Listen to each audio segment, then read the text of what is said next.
Hey guys, another video for our Crime and Emergency Services in Japan playlist.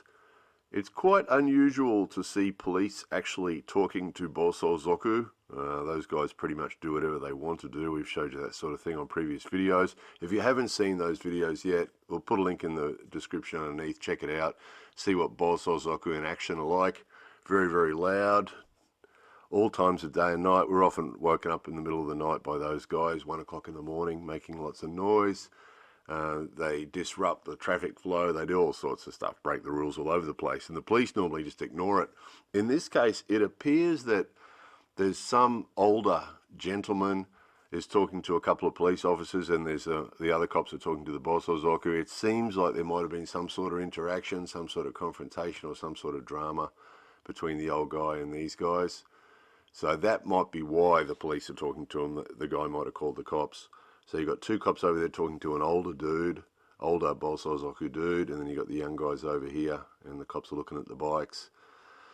But they don't seem to do much. They don't seem to be very motivated. The cops and the lawmakers don't seem to be really motivated. There's the old guy there.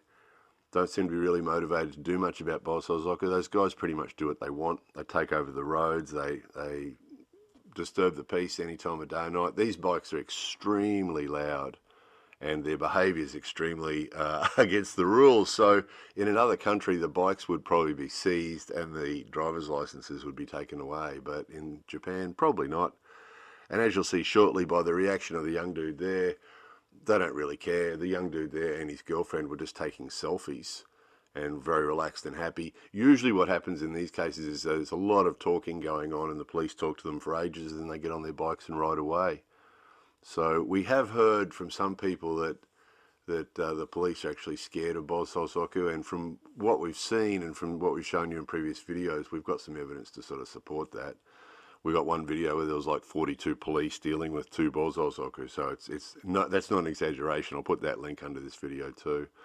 So we don't have a lot of respect for them. We have close friends that ride bikes, you know, Harleys and Nortons and all sorts of stuff, and we really understand the bike thing, but not the Bosozoku thing, because these guys are just, you know, constantly upsetting people around them and waking people up in the middle of the night, and they're just antisocial and out to sort of disrupt and to make as many dramas as they can. So we don't get it, we don't respect them, and we're a bit disappointed actually in the Japanese government and the police for not doing more about it, because, you know, they're not good. They're not good to have around. Anybody who's lived in Japan will probably support that. You know, last thing you want is these turkeys driving around your neighbourhood at 1 in the morning. Anyway, have a look at those videos underneath. If you haven't seen those already, you'll get a bit of an idea what we're talking about. More videos coming soon.